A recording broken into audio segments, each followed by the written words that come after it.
नमस्ते दोस्तों, मैं हूं आपकी दोस्त शमा। आज सुशांत सिंह राजपूत की केस में एक नया मोड़ आया है, वो मैं आपको जल्द ही बताऊंगी। लेकिन फिर वही सवाल जिसका जवाब अभी तक किसी को नहीं मिल रहा है, क्या सुशांत को न्याय मिल पाएगा? ये तो अब देखने वाली बात होगी, क्योंकि अब इस केस में नया मोड़ जो आ चुका है, ये तो आप सबको पता ही है कि केस सीबीआई को जा चुका है।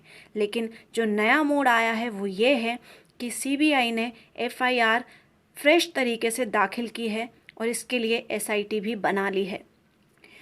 हम यही चाहेंगे कि सीबीआई उनकी तड़पती आत्मा को न्याय दिला पाए और सभी आने वाले अपकमिंग एक्टर्स के लिए रास्ता साफ हो, उनके दिल का डर निकल पाए।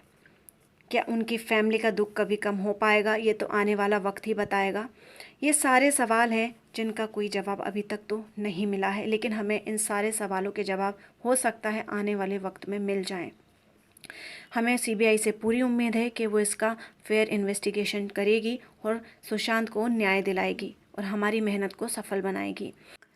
दोस्तों, हमने सुशांत सिंह राजपूत को न्याय दिलाने के लिए अपनी पूरी ताकत झोंक दी। हमने सोशल मीडिया का सही यूज़ किया और जनता की ताकत दिखाई। हम कंटिन्यू सीबीआई की डिमांड करते रहे और कंगना जैसी बहादुर एक्ट्रेस ने इसमें भरपूर आम लोगों का साथ दिया और सुशांत को न्याय दिलाने के लिए आगे आई।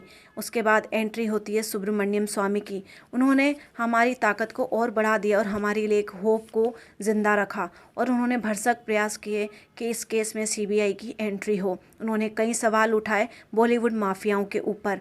उन्होंने सवाल उठाए कि आखिर ऐसा क्या है कि पूरा का पूरा बॉलीवुड इस मामले में चुप है।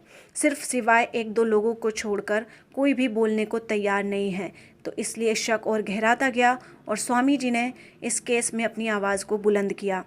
उन्होंने पीएम मोदी जी को कई बार पत्र लिखा और सीबीआई की डिमांड की। सुब्रमण्यम स्वामी ने सवाल उठाए कि क्यों इतने टैलेंटेड एक्टर की मौत पर, इतने अच्छे इंसान की मौत पर पूरा का पूरा बॉलीवुड इस तरह चुप है, और शक गहराता गया। जबकि ये लोग संजय दत्त के लिए आवाज़ उठा सकते हैं तो किसी और बॉलीवुड एक्टर के लिए क्यों नहीं? ऐसा भी सुनने में आ रहा था कि एसएसआर की फैमिली को सो कॉल्ड भाईजान के गुंडों की तरफ से धमकी मिल रही है। अब इसमें सच्चाई है या नहीं, ये तो मुझे नहीं पता, लेकिन ये सोशल मीडिया पर बहुत चर्चा में रहा। इसी तरह सुशांत के फैमिली मेंबर जब ट्विटर पर अपनी आवाज़ उठा रहे थे तो उनका ट्विटर अकाउंट भी डिलीट कर दिया जाता है। इसी तरह जब पायल रोहतगी इन बॉलीवुड माफियाओं को एक्सपोज करती है तो उनके भी अकाउंट को डीएक्टिवेट या डिलीट कर दिया जाता है। दोस्तों, हम आसानी से समझ सकते हैं कि चल क्या रहा था और अभी भी चल क्या रहा है।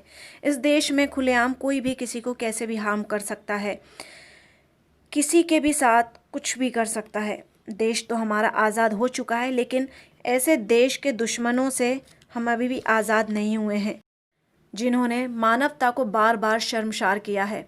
बॉलीवुड में लोगों के दांत दिखाने के कुछ और खाने के कुछ और होते हैं।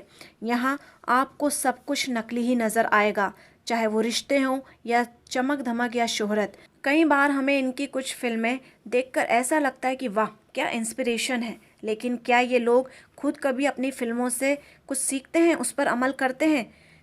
नहीं, ये सिर्फ उनके लिए फेम और पैसे कमाने का ज़रिया होती हैं। ये लोग रियल लाइफ दोनों जगह कैमरा पर शानदार एक्टिंग करते हैं। हर बात ये लोग कैमरा के सामने वो दिखाते हैं जो ये दूर दूर तक नहीं होते। रियल लाइफ में एक्टिंग के लिए तो इनको ज़रूर कोई अवार्ड मिलना चाहिए। लेकिन हैरानी की बात तो यह है कि सरकारों की नींद टूटने में इतना वक्त क्यों लगा, जबकि केस पानी की तरह साफ था कि ये सुसाइड नहीं मर्डर है। जब आम लोगों को ये समझ में आ रहा था तो सरकार और पुलिस को क्यों नहीं? क्यों इस केस को सीबीआई तक पहुंचाने में इतनी देर लगाई गई? खैर, देर आए दुरुस्त आए। सरकारों को क्या अब सीबीआई सुशांत सिंह को न्याय दिला पाएगी? हम सबको न्याय दिला पाएगी? क्या हमारी सबकी मेहनत का फल हमें मिलेगा, या ये सिर्फ एक कहानी बनकर रह जाएगी? ये देखना बहुत दिलचस्प होगा। अभी के लिए इतना ही। जल्दी नई अपडेट के साथ वापस आऊँगी और जस्टिस फॉर सुशांत की मुहिम को जारी रखूँगी। जय हिंद, जय भारत।